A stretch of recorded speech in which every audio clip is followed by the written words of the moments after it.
NCERT से 90 से 90 question आता है, फिर भी हम एनसीईआरटी नहीं पढ़ते।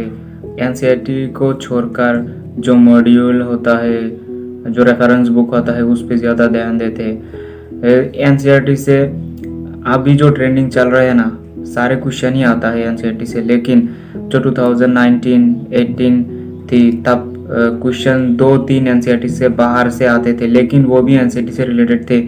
और बच्चे क्या करते थे कि जो एनसीईआरटी से बाहर से जो 2-3 क्वेश्चन आते हैं, उसके लिए सारे बुक पढ़ते हैं। लेकिन जो 88-87 क्वेश्चन एनसीईआरटी से आता है, उसके लिए एनसीईआरटी नहीं पढ़ता। तो कैसे सिलेक्शन होगा? पहले तो 88-87 क्वेश्चन ठीक कर लो, फिर 3 क्वेश्चन के लिए दूसरा बुक पढ़ो, रेफरेंस बुक पढ़ो, या कोचिंग की मॉड्यूल पढ़ो, क्लास नोट पढ़ो। एनसीईआरटी अगर क्लास 11 और क्लास 12 बायो आप लाइन बाय लाइन रीडिंग करेंगे तो आपका 90 क्वेश्चन तो हो जाएगा एकदम कॉन्फर्म। जो पहले थे तब शायद पॉसिबल नहीं था 90 क्वेश्चन आंसर करना सिर्फ एनसीईआरटी से, लेकिन 2020 से लेकर 2023 तक ट्रेंडिंग चल रहा है कि एनसीईआरटी से सारे क्वेश्चन आता है। लेकिन जो असर्शन, रीजन, स्टेटमेंट वाला क्वेश्चन है, उसके लिए थोड़ा मेहनत करना पड़ता है, क्वेश्चन प्रैक्टिस करना पड़ता है। अगर क्वेश्चन प्रैक्टिस करेंगे तो वो भी सही हो जाएंगे। और पहले सबसे इम्पोर्टेंट बात है कि टाइम मैनेजमेंट करना, ठीक है। पहले असर्शन, रीजन और स्टेटमेंट बेस्ड क्वेश्चन बहुत ही कम आते थे, लेकिन अभी जो 2-3 साल से ट्रेंडिंग चल रहा है कि असर्शन, रीजन और स्टेटमेंट बेस्ड क्वेश्चन बहुत ज़्यादा आता है। इसके लिए टाइम थोड़ा ज़्यादा लगता है। अगर आप बायोलॉजी में ज़्यादा टाइम दे देंगे तो केमिस्ट्री, फिजिक्स कैसे सॉल्व करेंगे? इसके लिए ज़्यादा से ज़्यादा क्वेश्चन प्रैक्टिस करना पड़ेगा।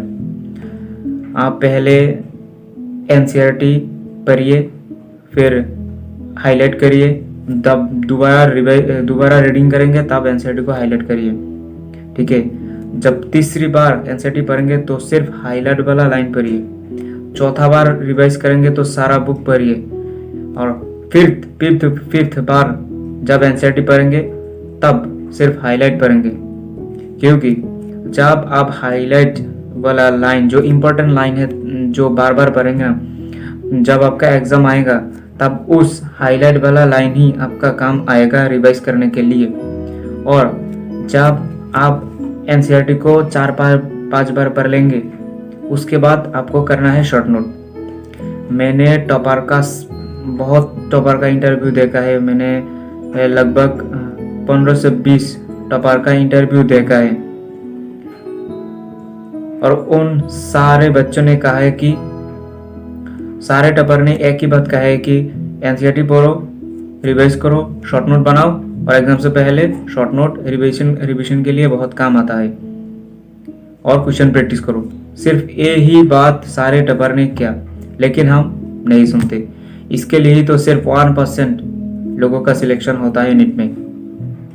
20 लाख स्टूडेंट नीट एग्जाम के लिए फॉर्म फिलअप करते हैं और एग्जाम भी देते हैं, लेकिन सिर्फ 1% गवर्नमेंट मेडिकल कॉलेज में जाता है। क्योंकि जो टॉपर रहता है, जो गवर्नमेंट मेडिकल कॉलेज जाता है, उन सारे स्टूडेंट एनसीईआरटी को फॉलो करता है। हमारे जैसा इधर उधर रेफरेंस बुक, कोचिंग मॉड्यूल इधर उधर भटकते नहीं है। डेडिकेशन, कंसिस्टेंसी, रेगुलरिटी मेंटेन करना पड़ता है। अब रोज एनसीईआरटी का 20 पेज या 10 पेज रीडिंग करने का आदत लगा लीजिए। और क्वेश्चन प्रैक्टिस करने के लिए एनसीईआरटी बेस जो भी बुक है उसको फॉलो करिए। और अगर आप मुझसे पूछेंगे कि कौन सा बुक अच्छा है बायोलॉजी का क्वेश्चन प्रैक्टिस करने के लिए, तो मैं आपको सजेशन दूंगा कि मास्टर दी एनसीईआरटी का क्वेश्चन सॉल्व करिए। क्योंकि मास्टर दी एनसीईआरटी में हर एक टॉपिक पे लाइन बाय लाइन क्वेश्चन है एनसीईआरटी से, और असर्शन, रीजन भी है, और स्टेटमेंट बेस्ड क्वेश्चन बहुत ज़्यादा है। और जो कॉलम 1 कॉलम 2 का क्वेश्चन है वो भी बहुत सारे हैं। और फिर जो एनसीईआरटी एग्जाम्पलर है वो भी क्वेश्चन भी इस मास्टर दी एनसीईआरटी पे है। एनसीईआरटी एग्जाम्पलर के लिए दूसरा कोई बुक खरीदने की ज़रूरत नहीं पड़ेगा। सिर्फ 2 बुक खरीद लीजिए, मास्टर दी एनसीईआरटी और एनसीईआरटी, और कुछ ज़रूरत नहीं है, कुछ खरीदने की ज़रूरत नहीं है। सिर्फ अपने टीचर को फॉलो करिए, बस इतना कर लीजिएगा तो बायोलॉजी फुल मार्क आएगा, ज़रूर आएगा। टॉपर भी सिर्फ यही कहता है बार बार। अगर आपको मेरी बात पे भरोसा नहीं है तो आप यूट्यूब पर जाइए, टॉपर का इंटरव्यू सर्च करिए, इंटरव्यू देखिए, फिर आपको खुद अंदाज़ा हो जाएगा कि बायोलॉजी में 360 आउट ऑफ 360 कैसे लाना है। मेरी हिंदी बहुत थोड़ा ख़राब है, इसलिए माफ़ी चाहता हूँ, माफ़ कर देना भाई।